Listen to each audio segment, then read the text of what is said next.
for the old thing. Right, yeah. That's the only thing.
Good evening. We will begin the regularly scheduled Collegedale Commission meeting. It's Monday, February 5th, and we're thankful everyone's here this evening. We've already conducted our invocation and pledge of allegiance. At the last meeting, I asked Commissioner Sadler to do that.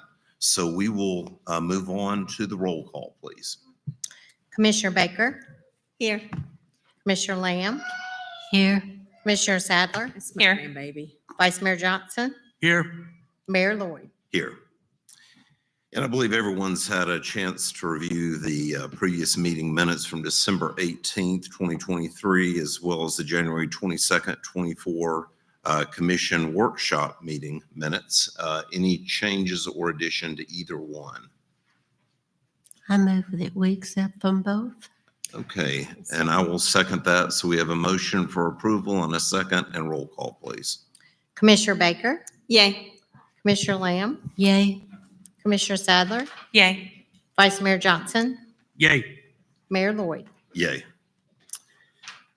And the next item on the agenda is comments from citizens. However, if you're here for the Bell Farms matters this evening concerning the annexation, we will be holding a public hearing where you will be able to comment at that point.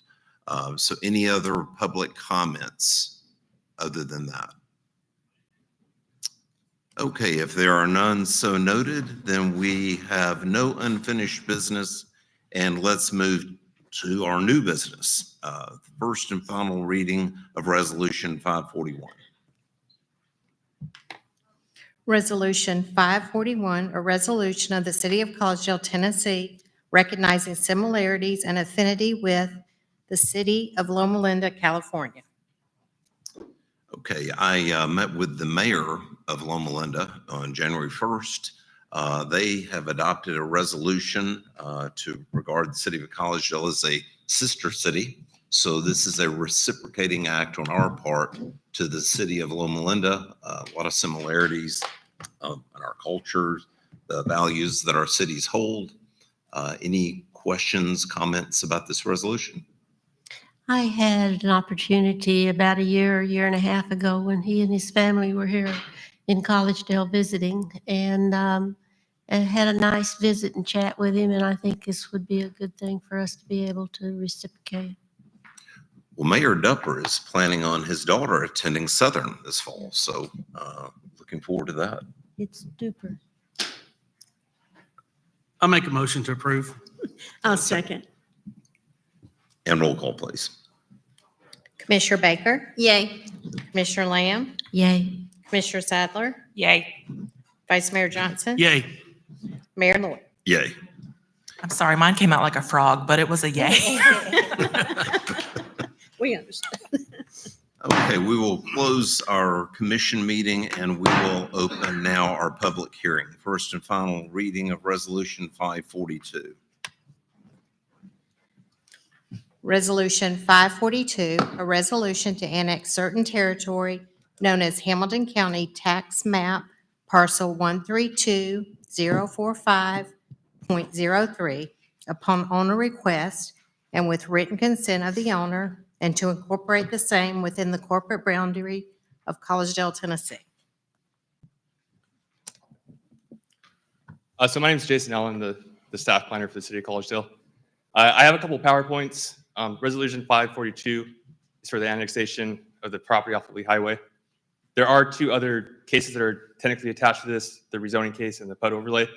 So I'll go ahead and go through all of those just to lay out the whole project, and then we can bring it back for debate. So just some background, the owner has requested an annexation of parcel 132.045.03, which is currently located within the Hamilton County's jurisdiction at approximately 25.62 acres. Staff submitted a plan of service document to the Planning Commission for adoption. The plan of service document was adopted on January 8th, 2024 at our most recent Planning Commission.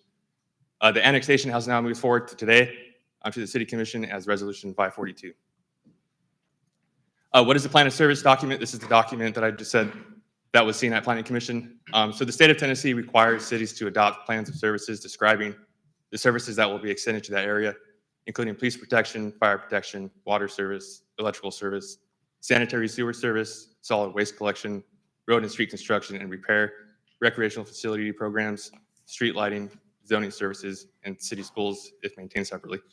So in short, it's just a requirement to make sure that the city can maintain and have oversight of this parcel. So here's the area for annexation. It is hard to see due to the lighting, but there is two parcels located within that blue outline. Oh, I'm sorry, this is one parcel, which is just the one that's being annexed. The one below that to the south that touches Lee Highway, that is the part that is already located in the city of Collegedale, but will be a part of this project, as you'll see later. So here's a site plan. This is oriented where the north is to the left side of this photo. Everything that is in the green hash, that is currently Hamilton County, and that is the area that will be annexed. The light pink, that is currently shopping center commercial, and that's within the city of Collegedale's jurisdiction today. And to the right of that, or to the east, if you're looking at the photo, is Lee Highway. So moving on past the annexation, Ordinance 1135 and 1136. Ordinance 1135 is under zoning case 2023-09, which was the rezoning case, and then Ordinance 1136 is under zoning case 2023-10, and that is the PUD overlay. So dependent on the annexation approval of parcel 132.045.03, the applicant is proposing to rezone two existing parcels from urban agriculture, which is A1 132.045.03. That is the parcel that is located in Hamilton County and is currently under Hamilton County's zoning code. And shopping center commercial C2, which is Collegedale's parcel, is 132.045.02. They would like to shift that to high density single family R1H with PUD overlay. So both parcels would be rezoned and to the R1H with the PUD overlay. The rezone would allow the development of 111 single-family homes through Ordinance 1135 and 1136. Ordinance 1135 consists of the rezoning case, while Ordinance 1136 is a request for a planned unit development or PUD overlay to be applied to the tax map parcels 132.045.02 and 132.045.03. Ordinance 1135 and 1136 were both heard at the Planning Commission on January 8th, 2024, and came with a recommendation for approval. So some more background. The applicant submitted a request for annexation along with applications to rezone and overlay a PUD in November of 2023. Cases were heard at the January 8th Planning Commission. This came with a recommendation of approval on all projects. The applicant received feedback from the Planning Commission and the community during this meeting. With the added feedback, the applicant has introduced the following. The applicant added a community park on their site plan with the already proposed walking areas and detention basin holding park benches and a water fountain. Increased the amount of lots holding a 62-foot road width from 17 lots to 19. So they had 17 lots that had a 62-foot road frontage. There was 17 of those lots, and they increased that to 19. And reduced the amount of the lots with 52-foot road frontage from 95 to 92. The applicant intends to add a grove of trees along Lee Highway and the adjacent property located at 10-411 Lee Highway. They also introduced a 3-lane entry with a left turn out, right turn out, and a right turn in. Evergreen trees as required are now shown on the site plan, and they will be adding canopy trees along the 25-foot buffer, 40 foot on center to the north, east, and west perimeters. And they also included elevations of the home's exteriors. So this red outline, you can see the two parcels, barely. So the bigger one to the north, that's the Hamilton County, and the one to the south is in Collegedale. So for the zoning map, the surrounding zoning classifications, to the north, you have urban agriculture A1, which is in Hamilton County. To the east, you have portions of Hamilton County holding urban agricultural A1, Hamilton County. Shopping center commercial C2, that is within Collegedale.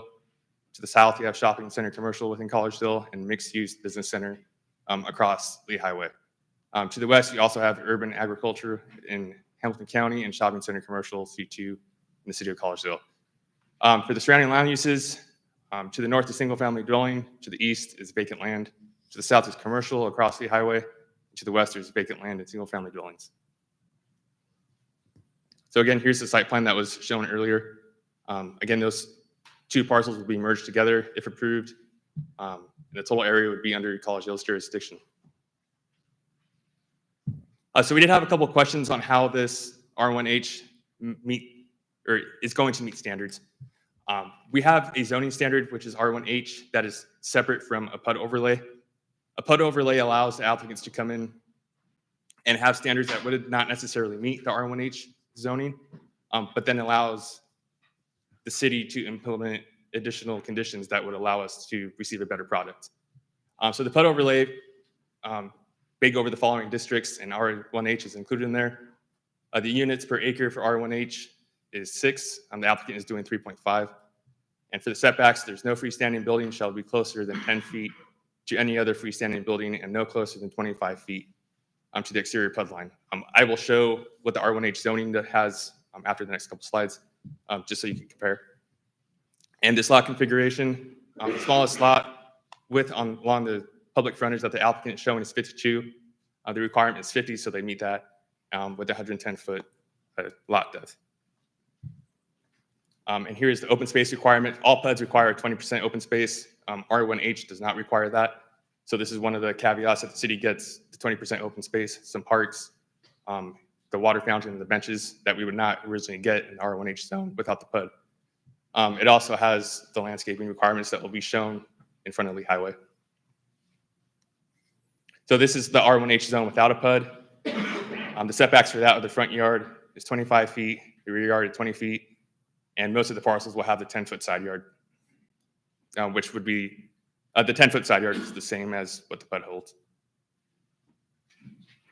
Again, the lots would be a minimum of 8,000 square feet or higher. This is higher than what the PUD shows. And then the lot width would be a minimum of 60 feet or 35 feet on a cul-de-sac. So here are the PUD details. So if the two parcels are combined, the total acreage would be 32.01 acres, and that's an estimation. 111 single-family homes. At first, they were proposing 95 52-foot by 120-foot lots, but now the applicant has updated and reduced this number to 92. Originally, they proposed 17 62 by 120-foot lots, but now the applicant has updated and increased this to 19. The density is 3.5 lots per acre, and the access would be taken from the highway. So here's our staff comments. Planning staff has reviewed this and the submitted proposal and has found the rezone request, PUD request, is generally consistent with the minimum standards required in the City of Collegedale zoning ordinance. General areas surrounding the proposed PUD consist of single-family homes and some commercial businesses. Development of homes would be compatible to the area and would be considered a down zone from the existing shopping center commercial or the C2 zone. With market changes, development has moved away from commercial and the need for housing has driven the market in that direction, as we are seeing today. Therefore, the rezone from shopping center commercial and urban ag to single-family high-density R1H with the PUD overlay would be compatible within the surrounding area. So I'm just going to run through a couple site plans that the applicant has supplied. These are all updated from Planning Commission. So here's an overall site plan. White Oak Valley circles to the left or to the north, Lee Highways to the right, which is to the east of this plan. Here's an enlarged site plan. So the purple, that's going to be the 62-foot lot width lots, and the light yellow is the 52. It is very hard to see, but on the right, bottom right corner, you can see the park and the water display area that will have park benches and a walkway as well. So here's a site plan, but this site plan has the overlay showing the homes. And here's an enlarged view of that. We'll zoom in and scroll through it. Yeah, there we go. So as you see at the bottom right, that's where the grove would be. You can see that layout with a small park and the water fountain with the benches and trees around that. Excuse me, where's the swings and things? Is that up? Do you see where it says Beljanus? Yes. To the right of that and a little bit up. Okay, I see it now. Sorry, I don't have a pointer. As you see on the perimeter, the applicant's proposing native canopy trees within that 25-foot PUD boundary. And as you see, there'd be no access at White Oak Valley Circle. And here's a site plan enlarged, just showing the blank lots without setbacks overlaid. Here's an example of the elevations for the sample 1 homes.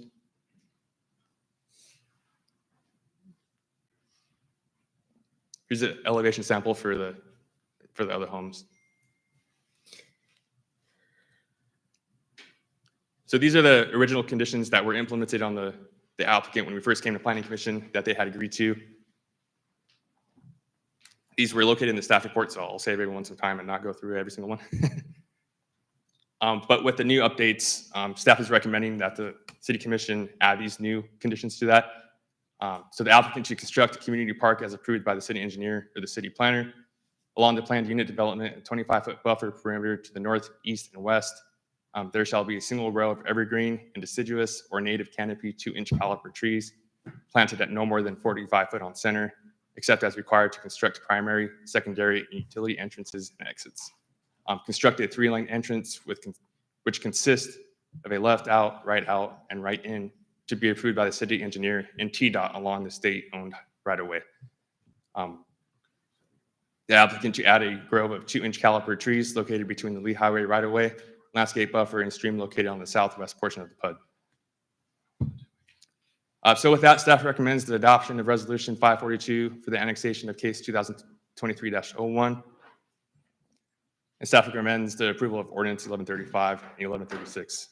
If there's any questions, the applicant is available, and I'm here to answer any questions as well as through staff. Okay, any questions with staff? We're in the public hearing, so I'll wait. Okay. Anyone else from the city like to make any public comment? Okay.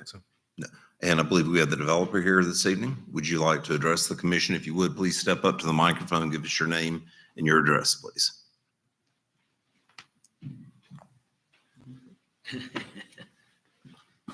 I'm Aaron Smith, 1309 Ottawa Ringo Road. And my name is Alan Jones at 1112 Wilmouth Road in Dunlap, Tennessee. Okay, all right.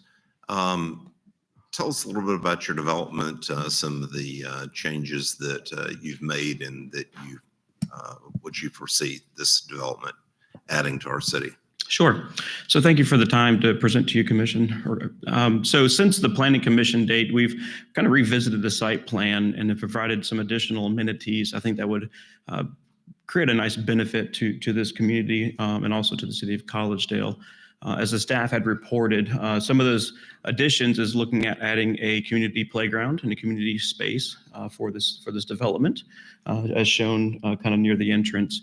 In addition to that, also providing a vegetated natural landscape buffer along the perimeter of the property. Part of the PUD requirement is to provide a 25-foot perimeter boundary, and within that boundary area, looking at putting in those trees. We had some discussion with staff on this. At first maybe putting the trees along the right-of-way within the development, but with the city's requirements for sewer to be kind of in the verge. Trees and sewers don't usually mix very well. So we kind of made the recommendation to push that to the perimeter of the site. And also the perimeter is going to be maintained and owned by the HOA. And so those trees will be, kept in place and maintained properly. If we had a requirement to put, 2 trees in every single lot, then there's really kind of no guarantee that those trees could stay in, because once a homeowner takes over those lots, then it's up to the homeowners to decide what to do with those trees. So this is a good compromise to bring an additional tree canopy to this development while also respecting the city's request to keep those trees. And one of the questions that was brought up multiple times, I think, at Planning Commission and over the past couple of weeks is, how does this development, how does this annexation actually become a benefit for the city of Collegedale? I think that's a fair question. And you look at what this site is right now. So right now, 7 acres of this site is actually currently in your city, and it's zoned commercial, and it's about 7 acres of property.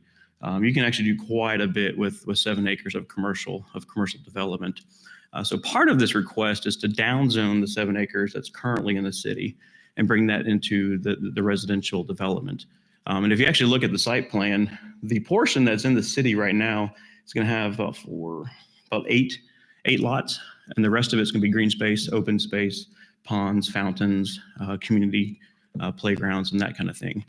The rest of the site is actually, currently in the Hamilton County, which we are requesting for the annexation. Collegedale is becoming a very trendy and great place to live. You guys have a great community. This development, if annexed, it would provide residents within your community to look for an opportunity to move up in house and look for a new neighborhood to move into. And also it's going to provide folks that are wanting to move into your community. You have great schools. I think it was mentioned earlier that your sister city is even sending their child to this community for college, because you have a great college as well. So you have great jobs, you have great colleges, and a great community. Another benefit is some things that we've kind of heard, some wish lists for the city is looking for new mid-sized restaurants. You have a lot of fast food, but you don't really have a lot of mid-sized restaurants. So when restaurants look in communities, they're looking for rooftops. And this development would help provide rooftops when restaurants and restaurant owners are looking to bring in new restaurants. Another benefit, part of the PUD requirement is the 20% open space. We're exceeding that, and we're providing a 30% open space because we think that's a good benefit to this community. From another benefit with the PUD, so a PUD kind of locks in the site plan per the drawings. So if any changes are made or requested once the PUD's approved, we have to come back before this council and ask for any changes to it. If this was rezoned to R1 within Hamilton County, you pretty much have no control of what that would be. And the access is going to be going through your town. So this annexation and rezone gives you guys a lot more control and ability to have a product that you're proud of and a product that you want, to be able to manage. Hamilton County is not going to require the sidewalks and the street lights. You guys do. So this is a way to get some of those additional amenities and higher standards that Collegedale demands. Questions from the commission?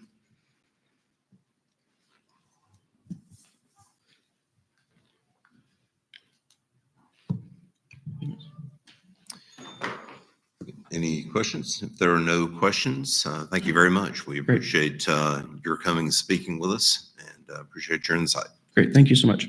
We may have questions after the public speaks. Sure.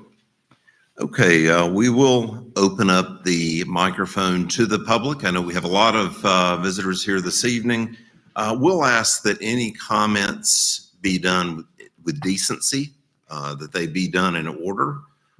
We will not tolerate public outburst, no public outburst. But if you're interested in speaking, we ask that you come up, give us your name, your address. We also ask that you be considerate of other people. Save the next person sitting next to you some time to come up and speak. So if anyone would like to come speak, please come address the commission. Mr. Mayor, it'd be a good idea probably to impose a 3-minute limit on speakers. Okay. We will impose a 3-minute limit per speaker coming forward. And historically, if somebody has already talked about a subject, then Sure.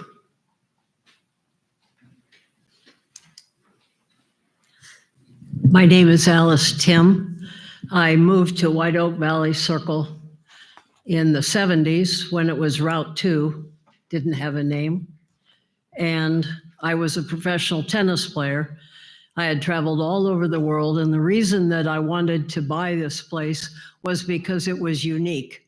It's very historic, and it has terrific wildlife. One of the interesting things geologically, this was part of an Ordovician sea, and there are lots and lots of fossils. 350 million years ago is this mountain. And then historically came the DeSoto came and traveled through there, then the Cumberland Trail, then settlers came, and there's a seam on the mountain of pure iron. I brought a sample in case you want to know. So I always ask my geology students, why are barns red? That's the reason barns are red, is because of iron and the plentiful systems of iron. So historically, this is very unique. But as far as wildlife goes, you have along White Oak Mountain, you have the hawks kettling to migrate. And there are very interesting birds, cerulean warblers in the high parts, down to bluebirds. And when I hear that there's going to be a 10-foot yard, 10 feet is what, twice the size of this table. I mean, that's not what you want for wildlife. It will completely change this area.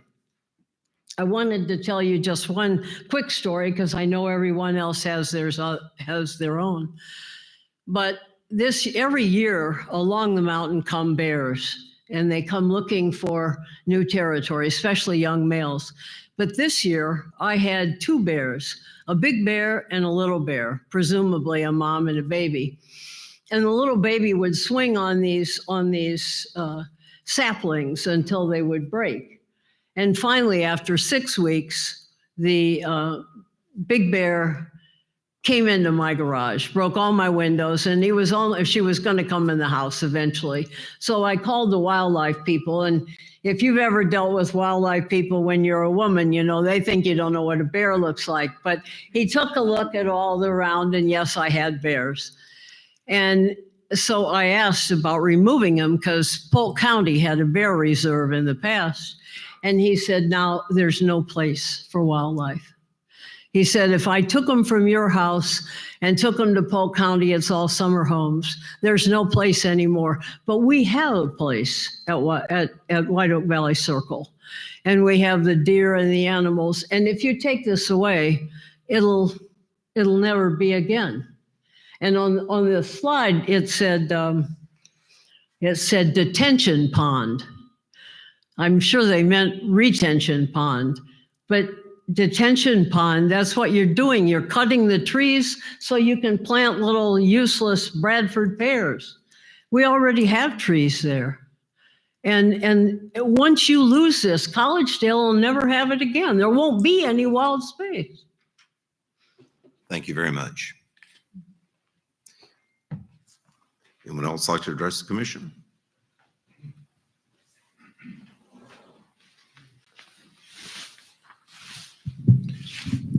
My name is Jim Howard. I live at 6103 White Oak Valley Circle. And I'd like to present you a copy of my remarks, if I may. Thank you. Thank you. Thank you. Thanks. Thank you.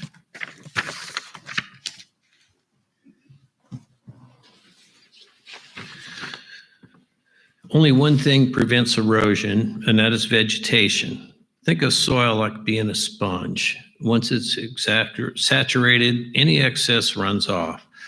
Rain striking bare soil causes compaction and increases the likelihood of runoff. During construction, when the soil is bare, most rainfall will run off. It must then be contained, the settlement allowed to settle, or you will have pollution. Detention or retention ponds are designed to catch runoff and release it in a controlled fashion into the floodplain, which is across Lee Highway. Rainwater volumes may surprise you.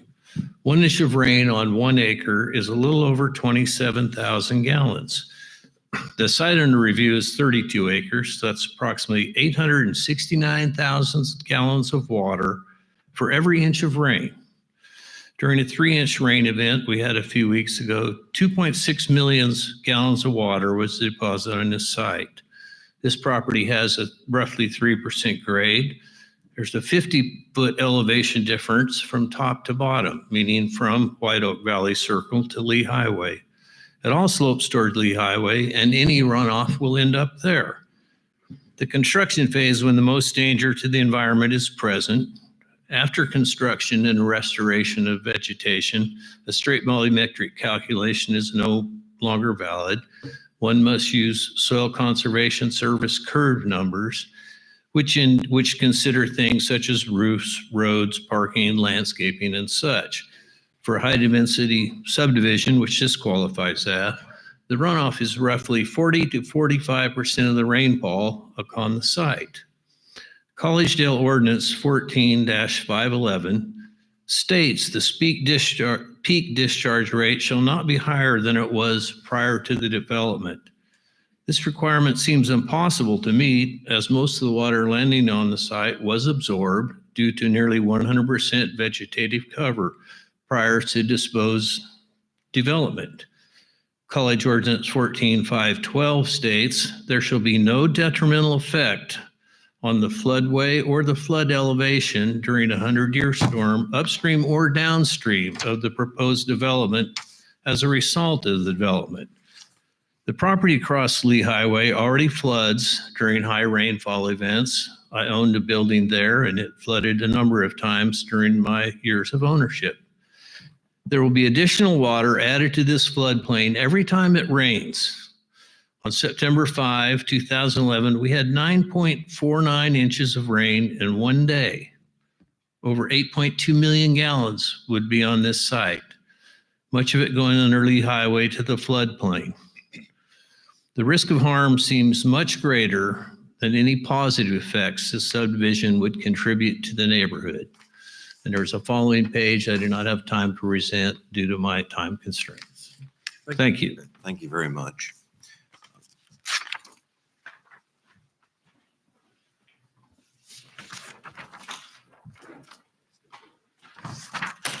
Hi, my name is George D. Amantes.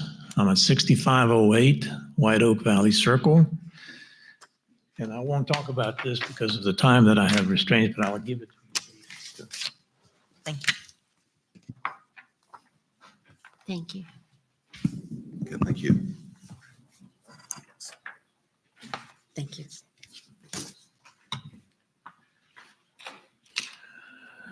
Ladies and gentlemen, we'd like to thank you for the opportunity that you have given us to present our opinions to you. I know that you've gotten a lot of emails and letters with different points of view on the impact of the proposed subdivision in our neighborhood. It is the vision of Collegedale to create a community where all residential and commercial properties are maintained in a fashion that emphasizes an aesthetically pleasing and welcoming city. Your vision also encourages community pride, preserves neighborhood integrity, protects the public health, safety, and welfare, and assists in maintaining and even increasing property values. We'd like to congratulate you in your success through the years of taking a small village and turning it into a picturesque town. I know it was because of your predecessors and your foresight that this was ushered through the years, and it was done very carefully. We have looked at all your web materials and visions and goals that you have so boldly stated in allowing the city to grow in a controlled manner that would encourage a life conducive to families with reasonable income to enjoy good values via a religious background in a safe environment so that all of us could enjoy living here. You have done that, and you are to be commended for it. I can't help it but think back on our first meeting in January when one of you asked the developer why would this proposed subdivision make Collegedale a better place to live. Couldn't have asked it better myself. The answer, I believe, that he gave you was tax base. Ladies and gentlemen, I did not see that anywhere in your goals or your vision. Allow me to tell you what I see, what we see. I asked to put a few slides up there on your computer, but I didn't get an answer for that, but we'll just use that for example.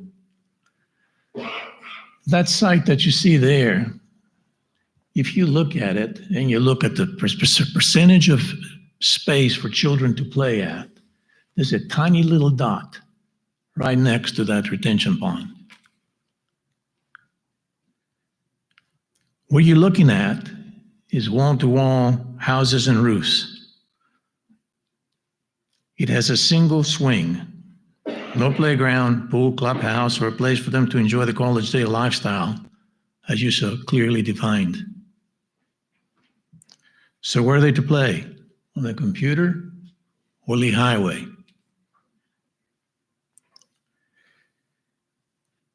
We have a huge obesity problem in our country right now, and having blessed with 3 grandchildren, I know all too well the dangers of lacking social interaction.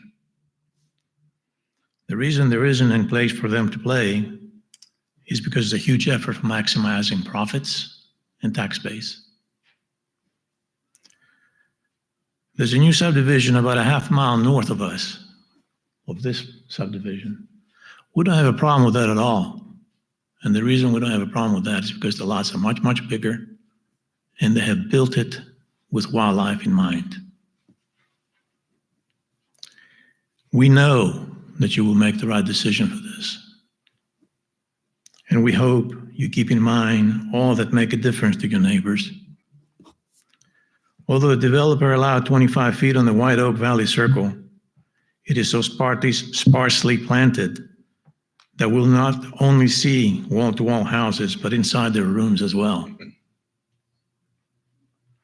Also remember, this will set a precedence for more of the same to come in the very near future. One last thought. Look at that subdivision one more time. Would you want to live there? Would you want to live near there? Thank you for your time. Thank you.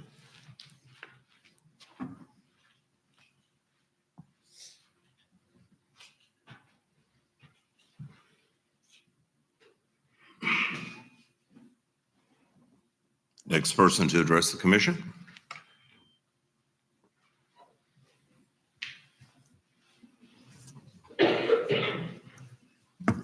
Hello. Hi. Brian Barrett, 7235 White Oak Valley Circle and 10775 Lee Highway, both Collegedale properties. Moved to Tennessee 14 years ago, lived in Ottawa for 10 of them. Well, almost 3.5 years ago, moved to Collegedale / unincorporated Hamilton County. One thing I'm certain about is Collegedale, and this is probably reiterating a little bit of Mr. Diamantis' words, but Collegedale has certainly created a brand for themselves, right? I mean, we all know who live. I'm from Metro Detroit, a much different region, a much different growth path. Excuse me. But at the end of the day, Collegedale certainly created a brand for themselves and who they are, who they're not.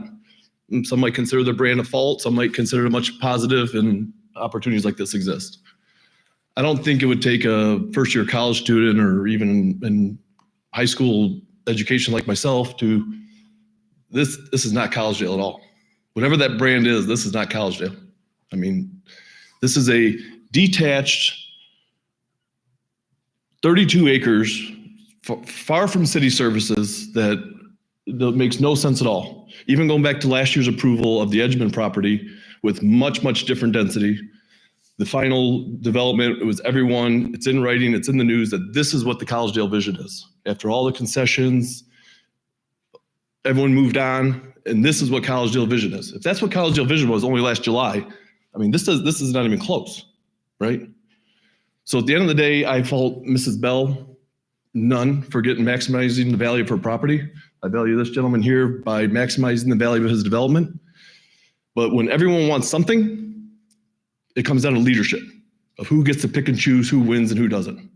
And I don't think any of my neighbors fault anybody for we're not naive that our areas, our little sanctuary, our little domain is going to be developed. We're not naive to that, right?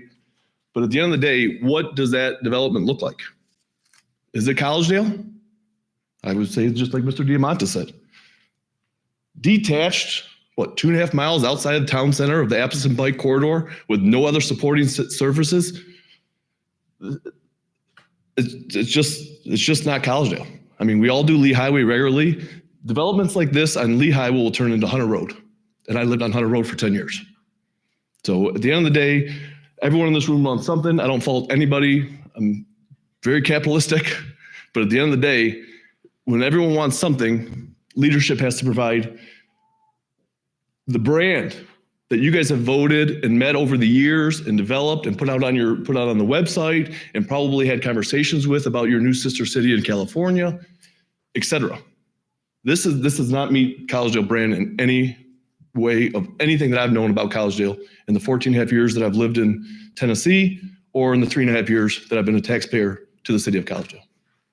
So I hope you consider that. And now is the time for the leadership, the voted leadership, to sit back, consider what everybody wants. Everyone needs something, but I propose something much less than 60 homes for this site, sort of site, because all the math makes sense according to your current ordinances, except for the fact that I think last October you said that certain things are under review. But leadership is setting the plan and sticking to it. If you want to change the plan, then set the plan out there and have that public venue. But to create variances to this degree, with all due respect, if it goes forward as this, I would say it's poor leadership. Can I get your name again? My name is Brian Barrett. Breyer. It's Breyer.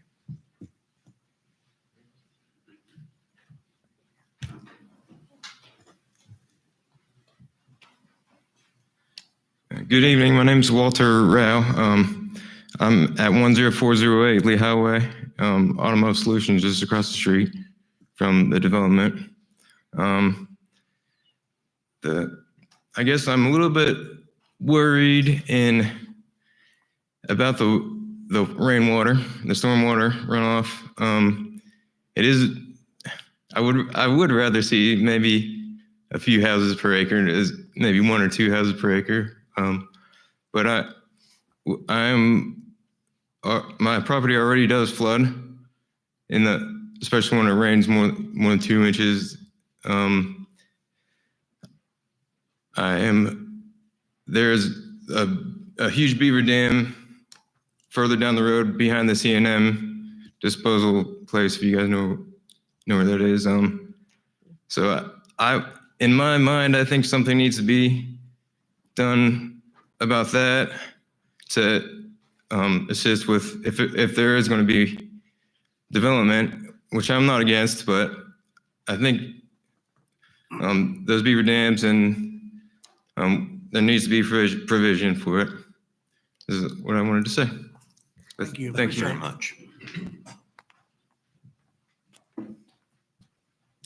That's kind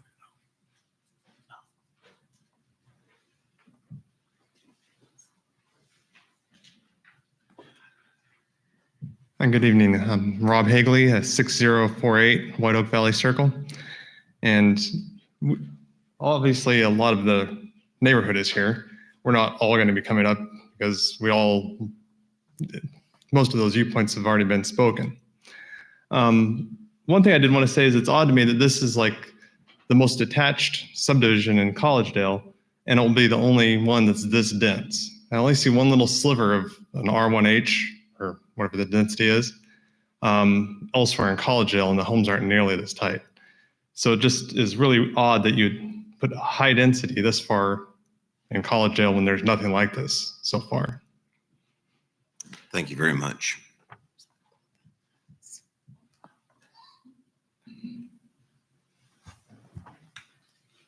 Okay. Anyone else to address the commission this evening?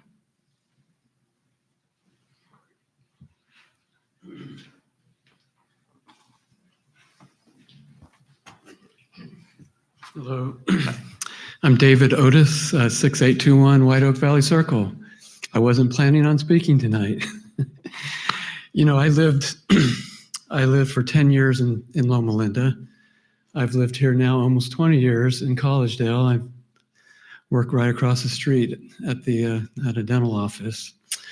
One thing that I would say about both Loma Linda and Collegedale, the quality of family living.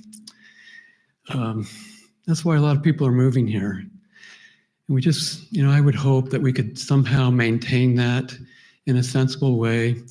I think all of the neighbors of White Oak Valley Circle and that area, recognize that landowners have the privilege of making money off of their land, but maybe in a sensible way. And I want to see that be maintained as much as possible. And I believe that if you all lived on our street too, you would want the same thing. So anyway, I'm praying for you guys. I hope things are done in a sensible way, and we believe that will happen. So thank you very much. Thank you.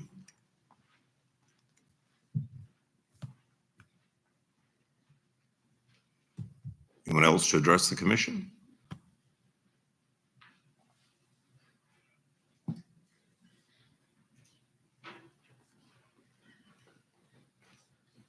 My name is Erin Santor, and I'm 9134 Deering Green Lane on White Oak Valley Circle.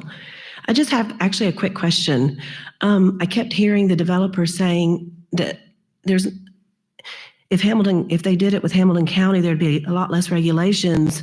So I guess my question is, if there's a lot less regulations for them, then why are they, and it may just be me, I may have missed something, why are they needing Collegedale to do it? I'm just a little confused on that for myself, and I don't know if anybody else is, but they just kept saying how if you guys let Hamilton County do it, we don't have as much regulation, so therefore you want Collegedale to do it because there'll be much more regulations with trees and stuff. So I guess I'm just confused about that. I don't know if that can be answered or if it's too late for that question. It's because they want access to our sewer system. Because why do they need access to the sewer system? So they won't have to do septic tanks. So there would be less homes with having to do septic tank. Probably for parking. And services. Right. Services. So it would be less homes then. Well. It was has so a that lot they to could do have with access to the control. sewer rather than doing an on-site treatment system. Okay, because is there a PERT problem with that property to where they could were have? going to do an on-site treatment system in the county. So would that mean less homes? That was kind of what my question. About the same number of homes. You just had a forced infiltration sewer system there. So there'd still be 111 homes with sewer. I mean, with I don't septic know. tank. Not on septic. It would go to a treatment system on-site, forced leach infiltration for the entire subdivision. Okay. It's done in the All right. Thank you for answering that. Sure, yes. Can I correct you? That whole area, from the beginning of White Oak Valley Circle to the end of White Oak Valley Circle is a poor percolation area. If you look at the new subdivision, the soil tests there, the soil tests in my house, and the soil test at the beginning of White Oak Valley Circle, and conduct your own, you will find that it's a poor percolated area. Meaning that the soil test that we have done, we run some numbers on it, and I'd be more than happy to send you the report, that you would need at least a half an acre to have a field line enough for a 3-bedroom, 2-bath house. So by the time you put half an acre with a field line and a house and a little bit of a yard, you would need at least an acre plus. And you can do that on this subdivision. I don't know where you think you didn't, because all the homes over there have the septic tanks. I think you're conflating a typical septic system and an on-site treatment system. Right. They are not the same thing. There would be, when this conversation started, the developer had sketches with an area set aside for on-site treatment. So all the homes would pump to typically a UV treatment system and then forced infiltration. That's different than an on-site septic system. You are correct to do on-site treatment pretty much anywhere, or on-site septic system for a typical home, you end up close to an acre per unit. But that's not the case when you do the on-site. So what would you do with your waste? Would you just carry it off? No, it's infiltrated. But that's not part of the vote here, so I think, No, I think we need to Okay. move All on right. from Well, that. Thank you.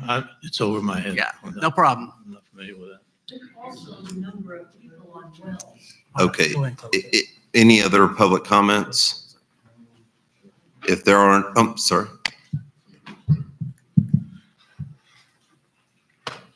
My name is Dan Steenhoven. I'm across the street at 10344 Lee Highway. I have a business. My biggest concern for myself is the water runoff. Right now, when it does rain a lot, it'll come over top of Lee Highway. It floods the whole area. There's problem with culverts that were put in past years that weren't supposed to be there. There's a bunch of beaver dams. Either way, if that stuff was addressed, I wouldn't, that would be something I would ask that would be looked into further before we have more problems with, flooding. So I just wanted to voice that. Thanks, Dan. Okay, So, thank you. All right. Any other public comments? Okay, I will close the public hearing and we'll reopen the commission meeting. Okay. Questions or comments from the commission? So I got a question for you. The walk trails that was mentioned, how far are those? How long are those? Are they paved? Are they ADA compliant? As far as the walking trails to the property, so the whole property is going to have sidewalks on both sides of the street. So that's going to provide all of the accessible routes. And then using the stream buffers and some of those areas, that's going to allow us to have kind of natural trails that get us over to the common space, the playground space, and the kind of that community area. So it's going to be providing a combination of both, accessible walking surfaces, but also some more natural surfaces.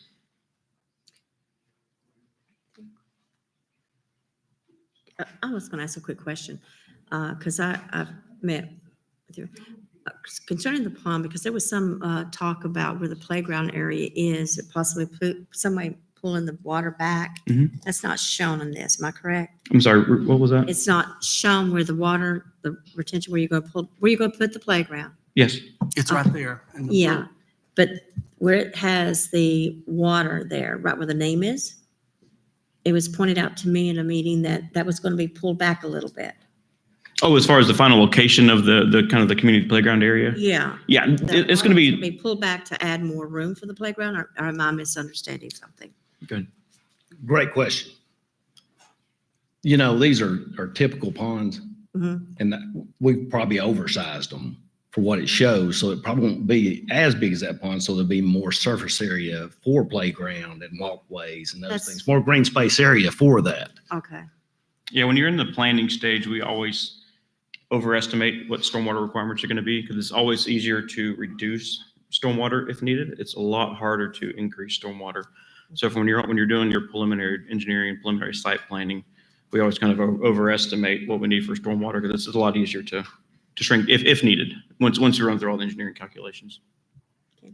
And then this may not be for y'all, but about the runoff water that they're talking about going across and the flooding, what can be done to help with that? Or who would be responsible for helping with that? So the private property owners would be downstream. Things like beavers and all is outside the purview of the city Yeah. or these developers. They'll be responsible for making sure that their peak discharge rate is less than their pre-development rate as it enters into the streams leaving this property. Okay. Thank you. Thank you. In these homes, what will be the average price of a home in the development? Of course, that's a tough question. I mean, what's it going to be next year? What's the home price is going to be? What's lumber price is going to be? We would like to get a 3 in front of them. I don't believe that's going to happen. I believe it'll be in the high 3s, low 4s, what a starting home will be. And then, it'll range up to about 600,000. But you could ask me that same question 5 years ago, and I told you to have a 2 in front of it. But now there are a lot more. Homes cost more. One thing that was addressed when I was here in the last meeting that we had was concerning the schools and the property around that. Hamilton County is responsible for the schools around it. In Collegedale, we are run by Hamilton County Schools, except for the private schools, which are separate, okay? So it will be the school's responsibility, which they do take in consideration the housetops, the rooftops, of expanding and building. And I know they're in the process of looking at that right now because they are. And I've taught school for over 30 years. That's always been a problem. That's not going to go away. That's something because people have babies, Fortunately, in some aspect, they're not having as many, as fast. But still, that'll be addressed. Collegedale, like I said, we're in Hamilton County. We use their schools. And so therefore, they will be responsible. And it's usually the school that they're zoned in, which this would come into Hamilton County. And with the Collegedale area, I'm looking at East Hamilton, possibly Ottawa. It's going to depend on how they divide the line. Hamilton County School Board divides the line. That's right. Okay, and that's based upon numbers of kids that they're going to have and square space. Okay, so it'd be interesting to watch them to see how they go, but they do address it eventually. That is one concern that had come up. I have had the privilege, I have gone out here and looked at the land 3 or 4 times in different weather, when it was pouring down rain, to look at, I've gone both ways, all around, checking the site.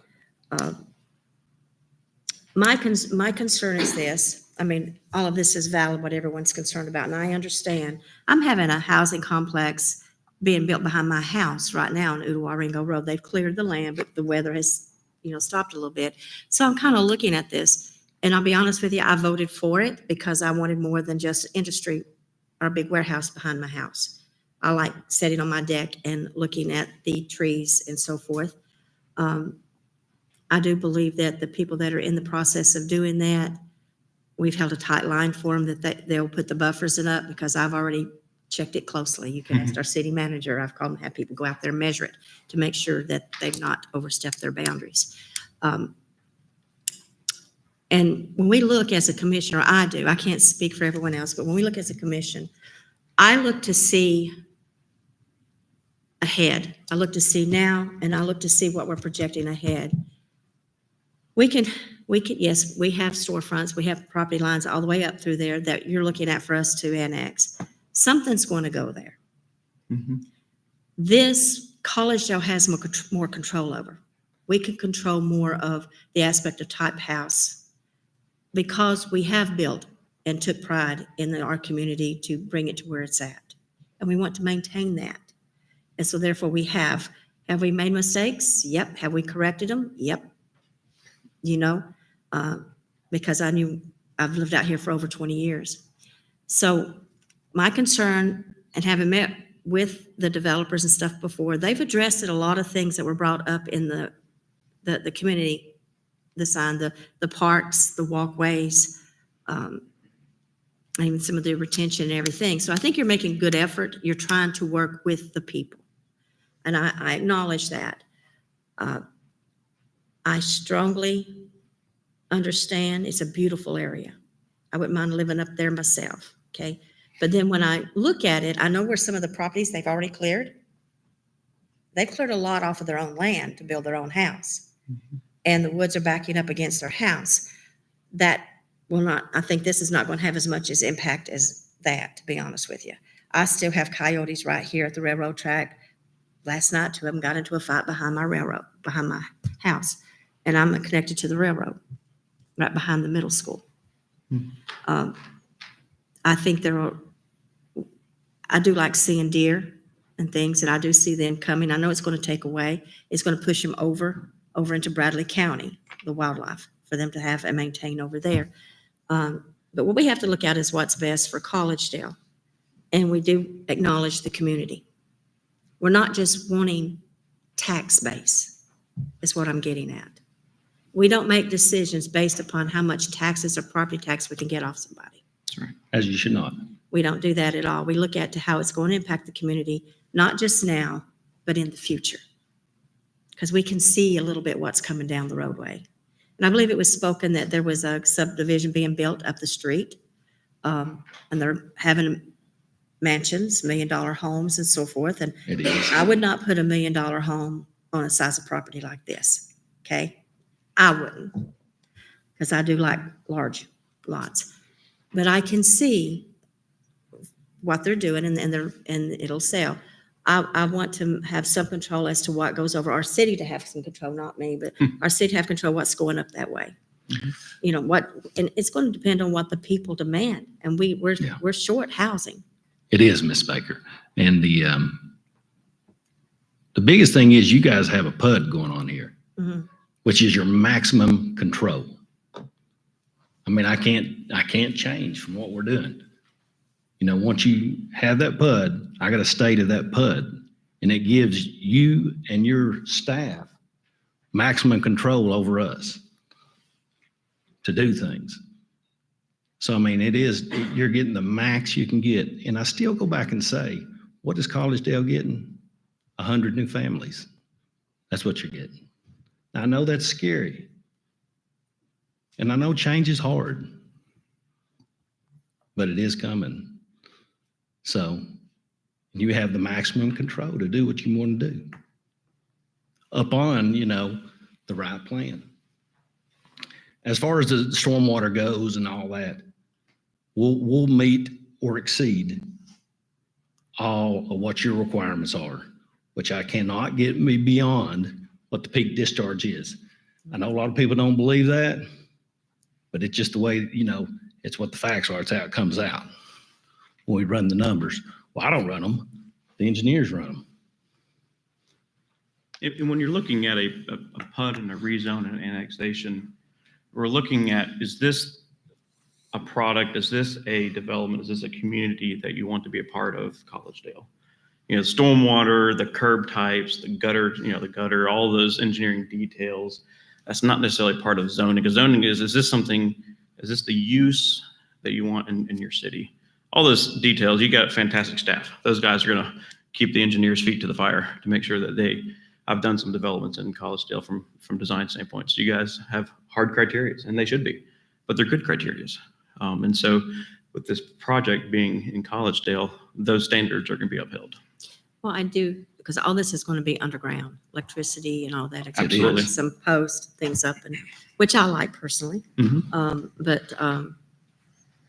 So I'm trying to reason, kind of like what's fair, and to take into everyone's consideration and their concerns. And we all do that. But when it comes down to the bottom line, and the people that I've talked with, I said, I have to look at what's good for Collegedale as the residents of Collegedale, not what I want. Believe me, I've voted against what I wanted many times. So I think what I'm looking at, and you're staying within the rims, and we could get with on the retention about the runoff. I'd like to check into that a little bit more. I know it's not us, but We whoever are contact- absolutely going to review their account. Yeah, I'm This is really, step one. yeah, this is just getting zoned so we can do something. So they Do can something start. about it. So I have a question. Yes. The playground. Talk to me about that, because I think we have Imagination Station. We have Little Debbie Park. I'm a big component of having Pocket Park. I've had that for years, although we haven't done it yet. So how big is this playground? Is it? As big as I can make it. Because I agree with you. I mean, you know, I believe the kids need a place to go. So, I mean, I can't really tell. So you're talking about? It's not gonna be like Imagination Station. No, That big. no, but I mean, Community. is there a pavilion for people to sit there and? There is a pavilion, and there'll be sitting places and a place to have cookouts.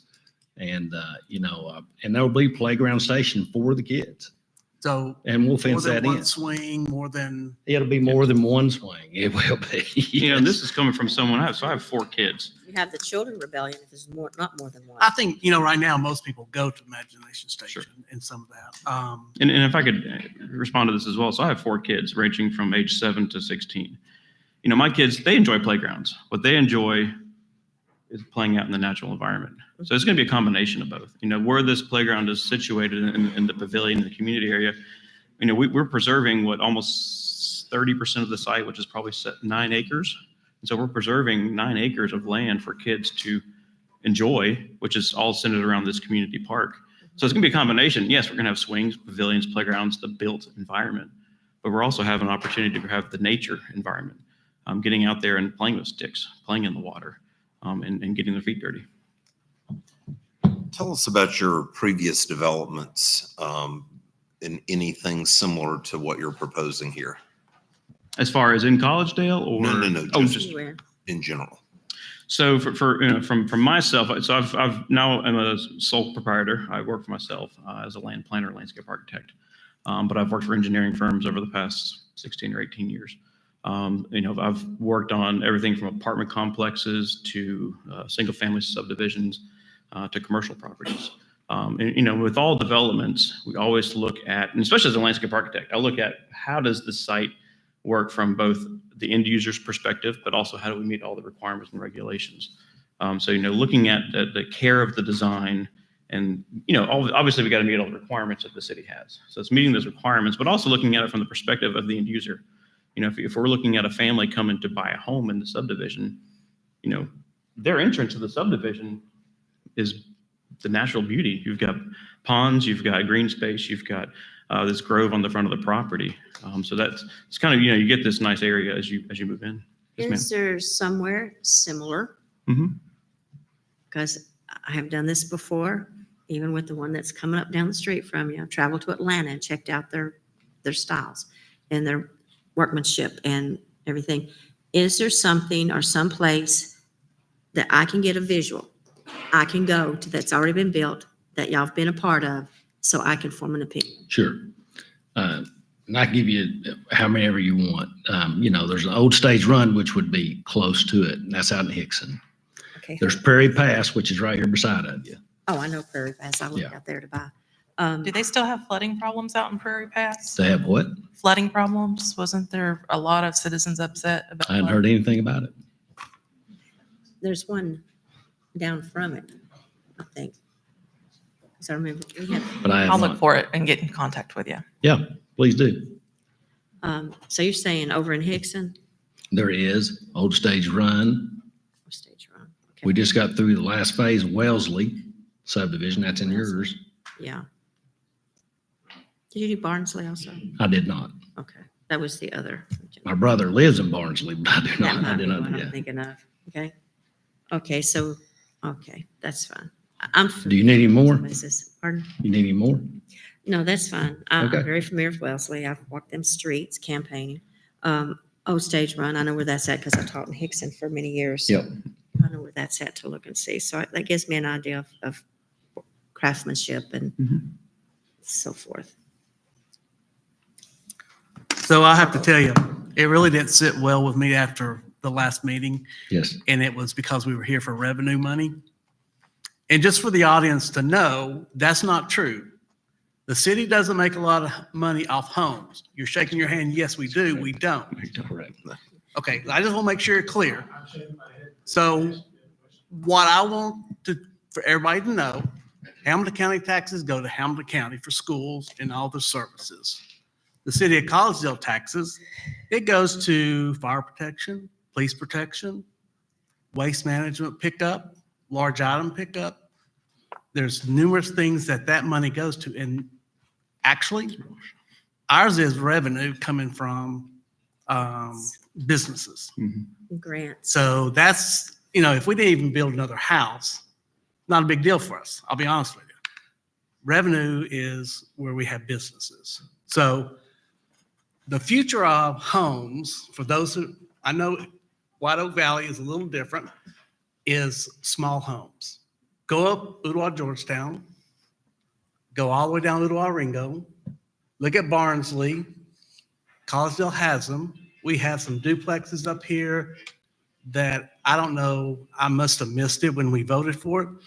I would never vote for them again just because, seriously, if they're 10 feet between three different, I would never do it again. I'll just tell you. But unfortunately, that's a lot of the new generations. I've looked at the generations because there's so many of them now. People are wanting less yard work and they're wanting to have, where they can go out with families and do things more. And they like parks and stuff like that. That's why I'm a big component Understand. of parks, and this one in particular, but pocket parks and stuff close to people. And I will just say, I know people said, yes, we were for a money grab, and it's not. I just want to be very clear about that. And also, when that was brought up, that's what we were for. I do appreciate your letter. I thought it kind of outlined a lot of good things, but my question is, the smaller homes, are they considered townhomes? They are not. They're not. They're just small. Just They're smaller, smaller. Okay, so I just want to make sure that I was, whether it's like a 2-3 or a 3-3 or something like that. yeah. And is there a number that if the commission said you had to reduce it down to,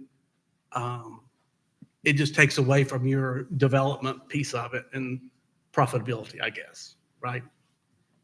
You're in it for money. You are in it for money, so. Sure. Yes. If we weren't making a profit, I wouldn't be here. But if you keep reducing it down, then yes, it will, it will chop in because there's a lot of offsite stuff I have to do. It's not like everything just right there, the sewer right there. That's not the way this one works. So, and the great part about for the citizens, so we've had properties come to Collegedale after the county built them, and because they didn't have regulations, That's correct. their roads are not built to the standards we have. Not and close. we end up paving them. A lot of things. So, I do appreciate this opportunity from that perspective. The sidewalks aren't built right either. Right. And you try to walk on them and you're walking like this. And I personally, I would be happy to have the land in Collegedale, but the number of homes is what's really bothering me with this, the denseness of it. I know that the new generation is different. Maybe I'm just old school and been around Collegedale too long. And, but the number of homes is what really bothers me in all of this. I agree. I've lived in one of these and I wouldn't do it again. So maybe think about how many homes you could knock off and still make your profit. I don't know. You guys have to give me a number that you're thinking that maybe that's not. I mean, this first item that we're working on is strictly just Just annexation. the annexation, right? Right. So my vote on that does not necessarily depend on the number of houses. Correct. Correct, yes. And to kind of help with that perspective on number of houses, so the same linear footage of road is going to be developed. And so it's really just, is it a traffic thing that concerns you on the number of homes? I don't want somebody looking in my bedroom window. Sure. Absolutely. I don't want them smelling I don't want them to smell what I'm cooking for my dinner. Right. And with all due respect, you probably wouldn't live here. I 100% agree. But there is a large population that enjoy these types of housing. My parents, they're 70 years old now, and they have no issues that their neighbor is 15 feet away or 20 feet, two 10-foot setbacks, because they travel a lot now that they're retired. And so they have a place that they can call home and where the grandkids can come visit. But on their day-to-day life, it doesn't bother them. It obviously, it bothers you and others, absolutely. But it's a type of housing, not for everybody. We're not building, apartments aren't for everybody. Townhomes aren't for everybody. Single-family homes aren't for everybody. We're trying to provide a diverse opportunity for Collegedale. So what I'm looking at, I was raised on military bases Mm. and government housing on military bases. So we'd have like 4 units, and my parents' home that they lived in the last 50 years was like a lot and a half, and so I understand like having the space, but I understand adapting to this because a lot of people, especially the younger generation, their career minded. They don't keep up with lawns. They would prefer to have a place that is just really more conclusive to their ideas and their living style. I'm like the vice mayor. I wouldn't live in those up there on the hill because I went up there and checked them out, and I thought I didn't remember it like this. That's my concern. That what you present before us, I have no problem with the annexation, none whatsoever. But the problem is that maintaining the quality and the standards and actually delivering on the product that you bring. Now, I know without a doubt that sometimes you get into situations you got to revise because you run into things that are unforeseen. Personally, I don't like it real close. My house is fine. You get a fire engine through it, So I'm kind of trying to visualize the 25 feet. Can they get a fire truck in between there for? That's standard road width. Yeah. Yeah. Okay. It's a 50-foot right away, your standard road Yeah. requirements. We have the fire chief here. He can speak to. And Miss Is that a no? Lamb, You can't. So road. Or is it the driver? No, it's the road. I mean, Yeah. they can't park, double and then, it's not good for that, but the fire department can get through stuff like that. Absolutely. And that city has always maintained that. and we agree with you. We wish they could all be, Mhm. 3-acre lots. But those 3-acre lots are selling for $750,000 a lot. I mean, that's more than the houses. So no kid will ever be able to live there. So so you got to provide some form of housing for them. But not There's necessarily no- in our city. There's a lot of these going up in the county. We have this in our city now. Yeah. We don't have to have more of it though. Barnsley and the subdivision you used to live in. And I don't live there anymore. Yeah. But used to. So, we've had it, so it's not new to us from that perspective. And in due respect, that's because sometimes we move because of job opportunities and changes, so we come back. But I understand, I like space. I don't like mowing it anymore. I like it. My kids had it, but we used the greenway a lot, and which was very good for my family. I think the main thing is looking at the zoning. If we're going to approve that. Well, the I would issue rather is have- annexation Yeah, on the this vote. annexation, excuse me, I'm sorry. The annexation, because my concern is, you've not said this, I'm saying this because of just things I've experienced in the past, that we would have some control, we would have control of the building and so forth. We know that the county was going to come in and they always do. If they take it, they're going to pretty much allow anything. And I can testify to that from where I grew up, because we were out in a rural area.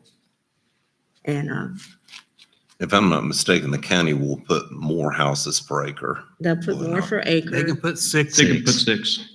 We're asking for 3.5. They have high densities. That's even more than ours. We have 3.1, I think it is. and This is. They're not great on request for services 3.5. either. 3.5. This is 3.5 for the county. We could probably get 6.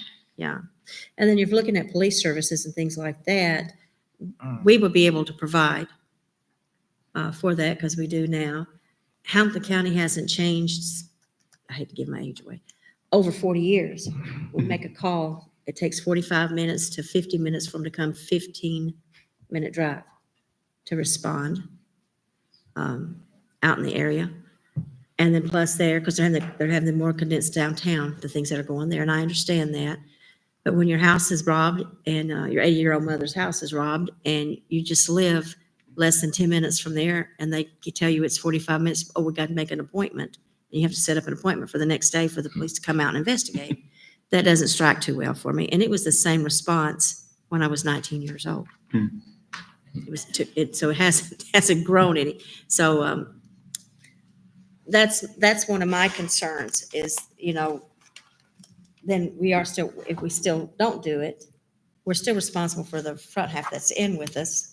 So I would prefer to have homes and have some control and have people have some input into what's going there. Instead of just saying blanket, whatever. And if we do the So- annexing and then they can come back and we then decide on the spacing of the houses and stuff like that. So the zoning for the annexation, if it passes not, we can still have conversation about number of homes. Yeah. We can have it. I'd like to know what that is. Because we wouldn't go to annex if we wasn't going to get passed through. In my neighborhood, we have I live in Robertson Farms, okay? And we have 125 homes out there. And we don't have the outstanding yards, but we have some decent, like y'all been to my house. I don't have a problem with the homes. It's the space in between the homes is what I'm thinking of.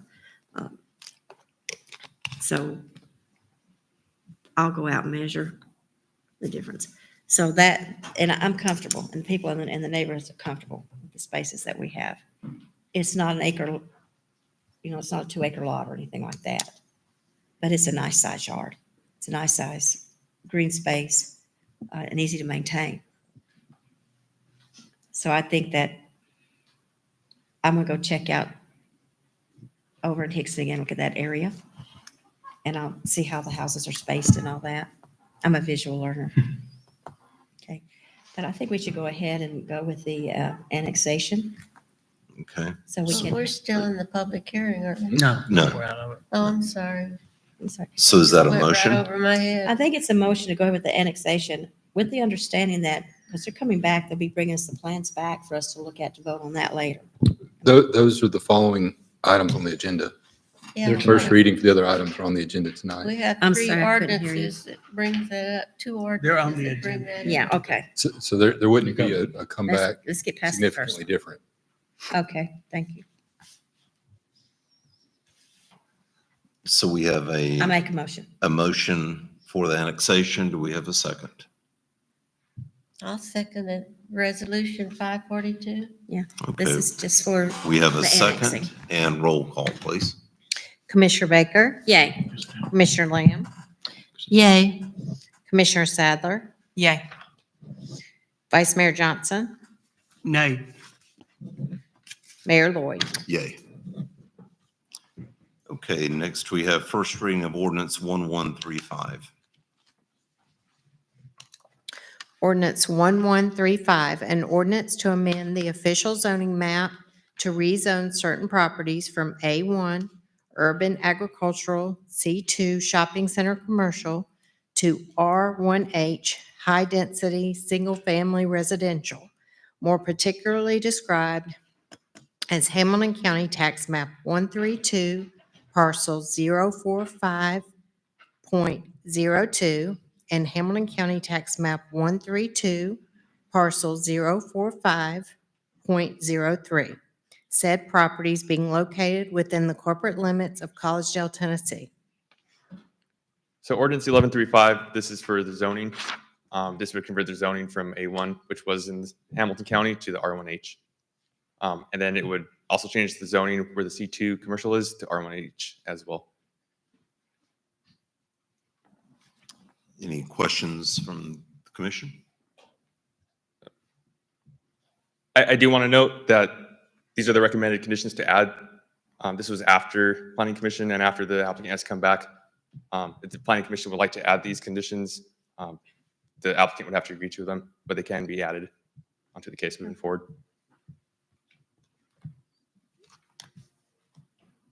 Are they in the, are these conditions in the ordinance as written right now? They are not. Okay. So it needs to be There's a written. motion to approve and you want to add those conditions. Yeah. And that motion should specify that, or any one of the conditions, or none of them, as the case may be. Excuse me? Well, I would like to make a motion to approve with the conditions added. And would you go ahead and read the When conditions? there's for the record? already. Yeah, for the record, there are new conditions that would be added. Is the applicant to construct a community park as approved by the city engineer or city planner? Along the planned unit development, a 25-foot buffer perimeter to the north, east, and west, there shall be a single row of evergreen and deciduous or native canopy 2-inch caliper trees planted at no more than 45 foot on center, except as required to construct primary, secondary, and utility entrances and exits. Construct a 3-lane entrance which consists of a left out, right out, and right in, to be approved by the city engineer and TDOT along the state-owned right-of-way. Applicant to add a grove of 2-inch caliper trees located between the Lee Highway right-of-way landscape buffer and the stream located to the southwest portion of the PUD. And if I'm not mistaken, I believe the applicant would have to agree to these, Sam? Would have to what? Agree to the conditions that are added? I No? mean, you Okay. can rezone with conditions.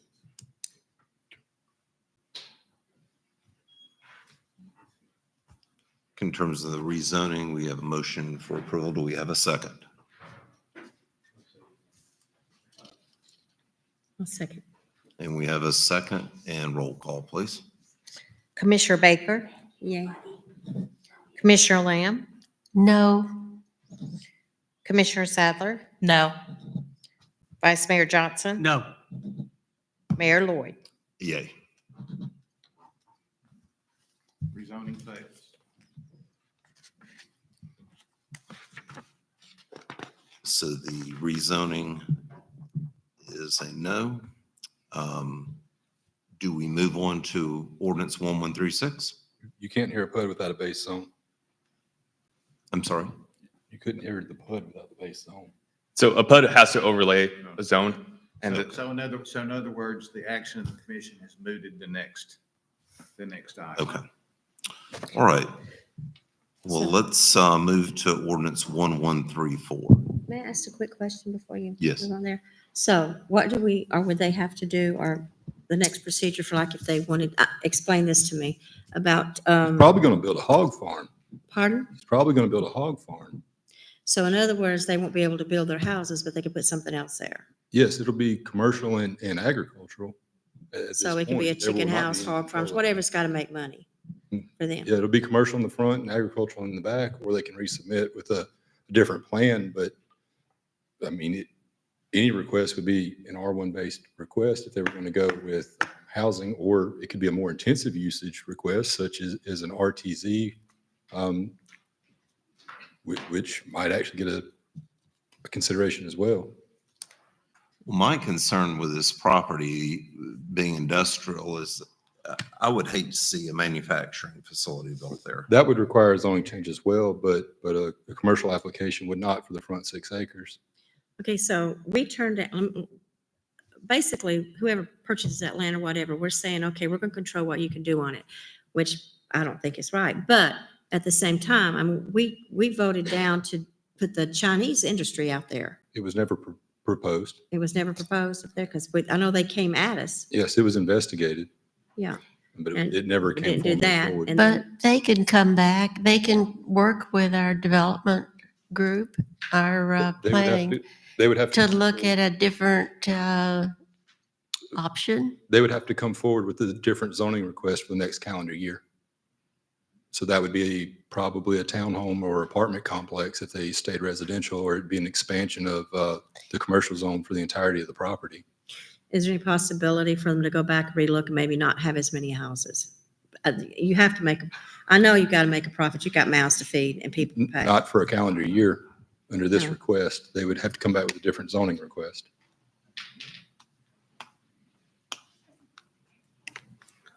But to your point though, with a no vote, we're telling them what to do Mhm. from that perspective. Yeah. I just suggest that they look at their planning and come back with a different plan for us to consider.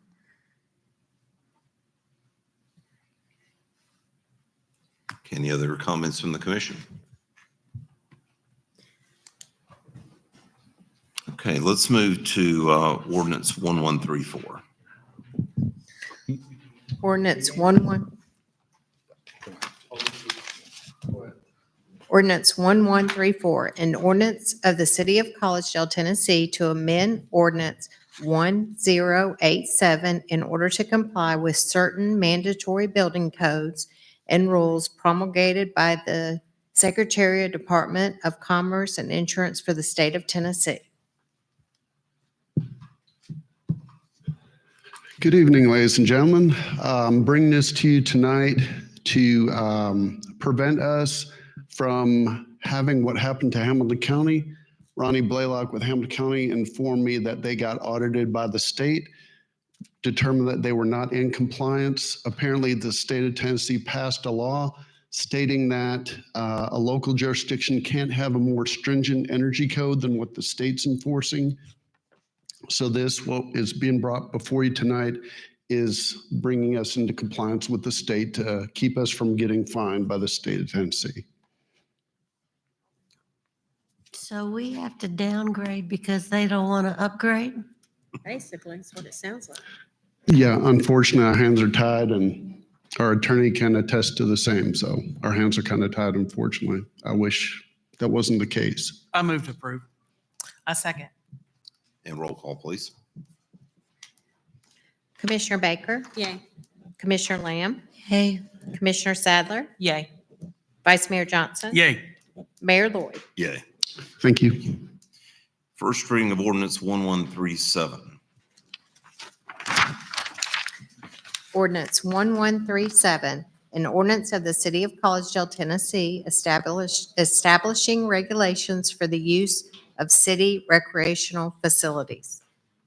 This is an ordinance rules in the park system that we've discussed. I looked over this and I have at least 13 talking points. I would like it to go back to a workshop for us to look at, unless y'all want to go and double our meeting tonight. Can you give me an idea of what those are? Since you haven't sent them to me, I'm just curious. There are some poor wording selections. There's some items that I think the commission needs to discuss more input in the workshop. Can you give me an example? There's section D on PDF, page 72. It's talking about authorized personnel, but yet authorized personnel is not defined. We have a section talking about no alcoholic beverages in any of our parks, but some of the definitions would include the commons, so we need to have that discussion. There's a part about swimming in the duck pond. There are rules for pickleball that I think we should discuss. It also says that pickleball can only be reserved by Parks and Rec. I wanted to discuss if maybe we want to have that as people can rent it out, and as another revenue source, they can reserve pickleball courts. I mean, if they want to pay to reserve them for 4 hours, that might be something we want to look into. So That's just a very brief overview of a lot of points I wanted to talk about that I would like it at a workshop. so your motion would be to discuss it at the workshop and maybe defer consideration until the first meeting in March? Exactly what you said. I'll second that. Yeah. Okay, we have a motion for approval and a second. Roll call, please. Commissioner Baker? Yay. Commissioner Lamb? yay. Commissioner Sadler? Yay. Vice Mayor Johnson? Yay. Mayor Lloyd? Yay. Will you send me those comments, please? I will. And the next item on the agenda is approval of the Small Cities Coalition MOU. So this is an update to the original MOU. It's largely editorial. The biggest changes are that it establishes how the communication strategist would be hired amongst the group, and that the smallest of the cities will be paying a slightly higher percentage. I move that we accept it. I'll second. Motion for approval and a second. Roll call, please. Can I make comments before we vote? Oh, I'm sorry. Yeah. Go ahead. I noticed that there's not a provision in there for if, it talks about if a member city pulls out, what will happen. But there's not provisions for if Collegedale pulls out, which member city would assume the employment of the lobbyist. That would have to be discussed amongst them if we were to pull out. Since the communication strategist is our employee, if we pulled out, we would simply not get reimbursed for that person. We would just take on 100% of the cost. But does this need to outline that process? That would be up to them. We wouldn't be involved in it. They would have to reform a coalition and choose who is the lead member at that time. Okay. Okay, so any further discussion? We have a motion for approval and a second, and roll call, please. Commissioner Baker, Yes. Commissioner Lamb, Yay. Commissioner Sadler, No. Vice Mayor Johnson, Yay. Mayor Lloyd. Yay. And next item on the agenda is the approval of the FBI Safe Streets Task Force MOU. Chief? Yes, this is the MOU we briefly discussed in the workshop regarding Lieutenant Herco becoming a member of the Chattanooga Safe Streets Task Force. It'll just be, again, opening up a plethora of resources. They're already basically attending meetings, working with this. It's just adding Lieutenant Herco as an official task force member. So we just need to get this MOU signed so we can move forward. Move to approve. Second. And roll call, please. Commissioner Baker, Yes. Commissioner Lamb, Yay. Commissioner Sadler, Yay. Vice Mayor Johnson, Yay. Mayor Lloyd. Yay. Thank you. Thank you, Chief. And next is approval request for street scanning services. Ms.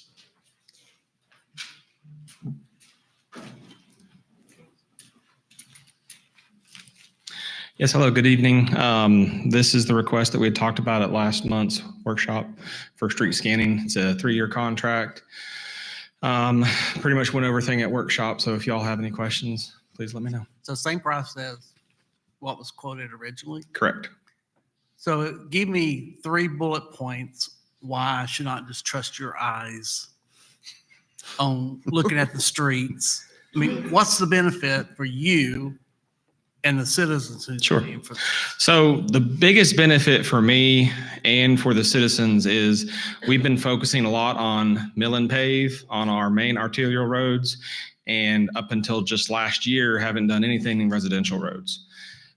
We've done very good at that. That's very straightforward. We know what we need to do, and we're doing it, and we've been doing it for 10 years. Right now, we've got a lot of subdivisions that were built 20 and 25 years ago. Roads have a 20 to 25, maybe 30-year lifespan. What this is allowing us to do is tap into the horsepower of this program to know exactly what is the best bang for your buck to treat those roads that aren't ready for mill and pave yet. You know, I can go spend, 100 hours looking over each one of these roads to see exactly what it needs, but then that's still my opinion. That's not anyone else's opinion. It's based on my opinion to decide, do we spend 100,000 or 300,000? Whereas with this software, it's recorded, it's a timestamp, you know exactly what the roads were at that time, and then you can plan the next 3 to 5 years. And then 3 to 5 years from now, you can do it over again and see exactly what services you did, how much it increased the scores. And it's not just based off, what I can do, My predecessor always said, you could walk out the door tomorrow and get run over by a bus. If that happens, what happens to Collegedale? With this program, if something happens to me, all that information is recorded. It's in the computer software, staff engineer, everyone knows how to use it. We can have a program going forward. And it takes the guesswork of, it's what Eric says we need to do. Was it $18,000 for year 1 and they come out year 1 and they do the scanning? Then $18,000 for year 2, they don't do a new video, and year 3, $18,000, they don't do a new video. Correct. Okay. Yeah. So basically, the sum total is 50-some thousand and change, and they break it up to 3 individual increments because part of that cost is the software to be able to access the data, create maps, create programs, tie in. Okay, if I want to overlay these 3 streets, what does the score turn into? What kind of dollar per mile am I getting? You have that program for those 3 years. Did you ask if they would rescan it every year? So we're actually getting a new video every year? They can, and we can have them rescan. Extra cost? Yes. Yeah. There's a fixed cost for coming out and scanning because they send a car out, a crew, and they spend, depending on what our road miles are, 5 to 7 days scanning our roads. The reason why we're getting a deal right now is because they're scanning hundreds of miles in the county all around us. So they're here. Why So do we we're- have to pay the same amounts for years 2 and 3 though, when we're using old data at that point? They're amortizing it over 3 years versus paying $57,000 up front or 30-something thousand and change and then paying $10,000 a year for the program. Just makes it an even amount for 3 years because that's the useful life of the information. And what is the estimated cost savings to the city? Well, without having the actual program to justify and figure out where we're going to spend our money, it's really hard to quantify that. We're spending, give or take, $600 to $1 million a year in paving. What I'm asking for is $18,000 to say, this is exactly where you need to spend your money. We're always going to pave at least $400,000 or $500,000 a year of just asphalt. What this is saying is, hey, if you spend $100,000 to do these other treatments, you then bring the scores up on all these other roads that aren't as well traveled. They don't have the traffic counts as your other roads, but you're still improving their scores. So you get to push that paving number down until you're not having to spend as much to mill and pave. You're stretching the life of your roads out past 25 years. You're getting 30, 40 years out of a road before you just have to do a mill and pave. So you're doing some preventive. It's exactly the purpose of this program is to help increase our preventative maintenance program and honestly get a good grasp of where we're at. We know where we're at because we drove around in the truck looking at stuff 3 years ago. Wayne was right there with us. We had the laptop. We were looking, we were typing, we were condition estimating it 3 years ago. That took us a solid, 3 days in the truck, you, me, and Scotty? And it's not super accurate, and that's 3-year-old information. I can't just access that and pull up a map and say, okay, it's going to cost us this to do a surface treatment in Wellesley. With this program, I can click a mouse and go, doot. This is what it costs to surface treat Wellesley. It's going to be $45,000. Click a thing. This is what's going to cost to mill and pave Wellesley, $450,000. What do we want to spend this year, next year, years going forward? That's what this program allows you to do. Thank you. Any other questions from the commission? Okay, do we have a motion for approval? I make a motion that we accept. Second. A motion for approval and a second, and roll call, please. Commissioner Baker, Yay. Commissioner Lamb, Yay. Commissioner Sadler, No. Vice Mayor Johnson, Yay. Mayor Lloyd. Yay. And next on the agenda is approval request for the purchase of 2 public works vehicles. Yes. So I'd sent out some information earlier. Some of it didn't get included in the email and stuff, but basically we had in our budget for this year to purchase a new service body truck. We put it out to a couple different vendors to get pricing. Mid-fall, we got numbers back. They were higher than estimated because truck prices have gone up, body prices have come up. We've set that budget, I think, back in May, and everything, year end rolls around for dealers around August, September. That's when they get their new state pricing in. So everything had gone up. So I got to looking around and found on the used market, we can get a whole lot more truck for a whole lot less money. And it really does fit our needs. So that's why I'm proposing the service truck, the used one. It's got a full service body on it with a crane, air compressor, welder, whole 9 yards. Any questions from the commission? What's the amount? $50,000. And I've got, did all the protocols that Sam's given us in the past for purchasing used vehicles, got quotes or online pricing from 4 other comparables, and it's anywhere from $8,000 to $15,000 cheaper. And that's on the F-550? Yes. I'll move to approve. Second. Motion for approval and a second, and roll call, please. Commissioner Baker, Yay. Commissioner Lamb, Yay. Commissioner Sadler, Yay. Vice Mayor Johnson. Yay. Mayor Lloyd. Yay. Thank you very much. So the other truck is a bucket truck that, we'd originally budgeted 80,000 for that new service truck. And so what I'd proposed to Wayne is with the $30,000 left over, let's try and find a bucket truck to replace the one that we have.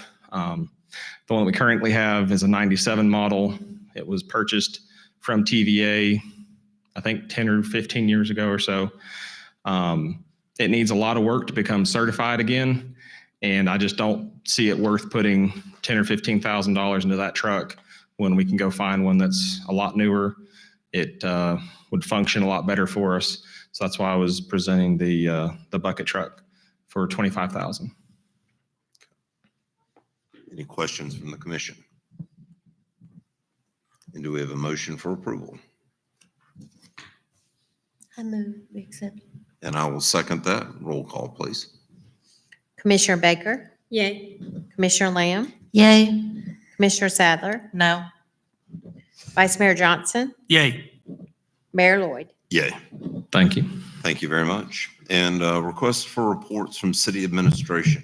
All right, so we've started the budget talks this week. We'll be putting them together. I request if there's anything you would like us to consider to get it to me sooner rather than later. As you know, everything depends on something else, so getting that information as soon as possible would be great. Also, I sent an updated grading spreadsheet out, so if you confirm that I didn't transpose anything, I didn't catch the sort from the vice mayor's email, and that's where the error came from. So yeah, as soon as that's confirmed, we'll put that in for the budget considerations too. Other than that, that's it. So quick question. So on the budget or on the project listing, to me, the Christmas lights is really like an annual budget item that we need to budget for versus a project list. So you're saying you want to take it out of the projects and just spend it every year out of the general fund? No, just budget for it out of the general fund, yes. That's my opinion. Can I get the budget together and see where we fall? Since there's a couple of big ticket items before we commit to those annual expenditures and continue the conversation. But there's just a couple other bigger ticket items that are much bigger concern right now. Did everybody else check their numbers, make sure they're correct? I haven't seen it yet. Okay. I believe mine are correct. I want to double check, but if it's going to be posted on social media, it's completely public record, but I don't want my comments that I sent with it omitted. I would like them included with my ratings. So your posting already has it, and our intention would not, our posting didn't have anyone's comments. You've since posted on your page as well, but I can note them and get them added to your specific one. If anyone would like to add comments, please let me know. We'll add them to it. Or do we want them posted, or are we just using that as a tool? And when you say tool, what do you Like mean? a tool, like I didn't realize that. I was concerned that it said our votes on there because I didn't see that as a vote. I thought we were taking a very informal survey just to start us as a talk. Like, I didn't see that as a vote for, well, whatever the top 5 were going to be automatically sent for the budget. I saw that just as a starting point for us to discuss, okay, well, those look like we're in consensus. Are we in consensus? I agree with you. I thought it was more or less that we were putting in line things that we as personally would consider. Some of mine, and it could be my fault, were not numbers that I remember giving. And so, and I've seen a couple of times things were repeated. The number was repeated. Yeah, I did the same thing. And and I think it was just human error. But I also thought if this is something we're going to look at and we're going to come back and address, it wasn't etched in stone. Right.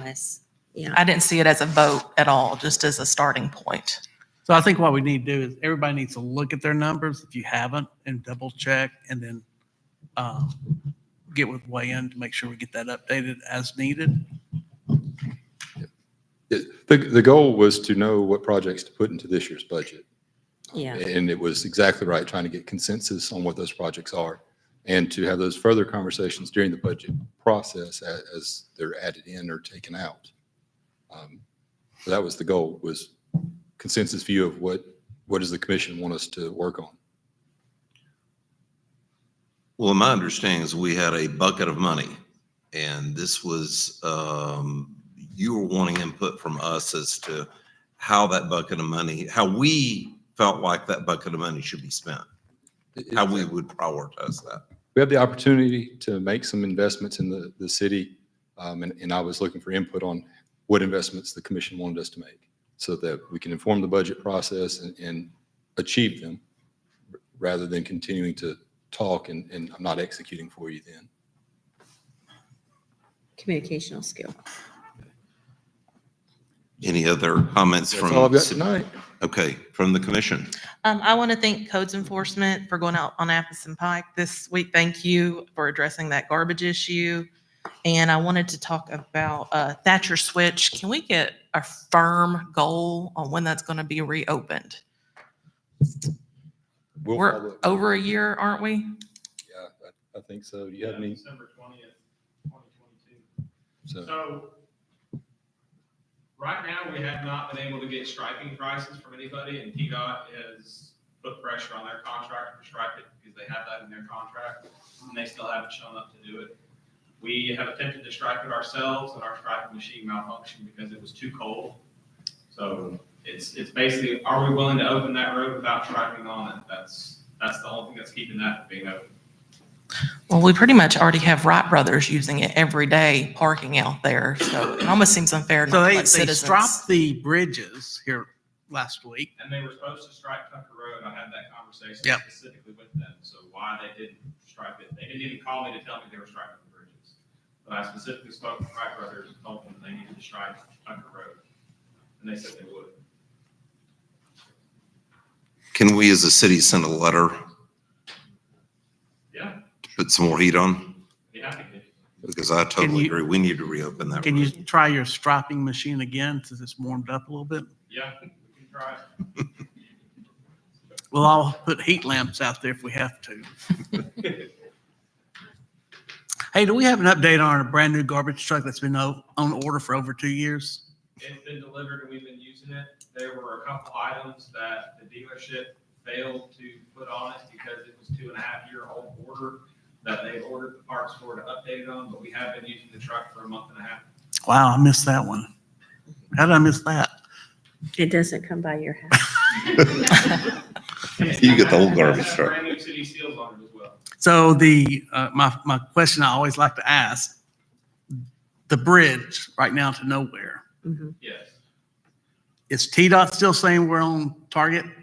The contractor is saying they're ahead of schedule. What are they? I don't waiting to believe finish them. it? What are we They've looking done a at? lot of work on other areas that they plan to be finished ahead of schedule on the entire project. I saw, it looked like they had the frames to pour another pier. So they had a big to-do with the railroad, and they finally got the railroad to sign off to allow them to construct it how they need to construct it. But they gave them about a month's notice that they could do it before the holidays, but they would have no track time starting the second week of November through the second week of January. So they were not allowed to do anything over there for those 2 months. And since January, they've gone gangbusters the best they can to get that last abutment set for the bridge. Okay.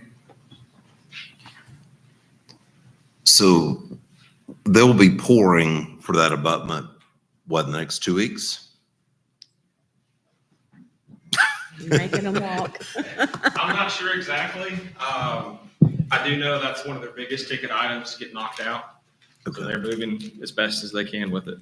And railroad is still telling them which type of crane they can use. Yes, they're telling them which type of crane they can use. It's right at $250,000 a pop per month. Wow. Yeah. Well, we've done And there's only like 6 in the country. So. Wow. Well, keep us informed, please. Yeah. We appreciate it. Yep. Okay. Any other comments from the commission? One other one. I noticed that Chattanooga has restarted their police. Advisory board? Yes, Yeah. that was on the news last night. Yeah. Chief, were you aware of that?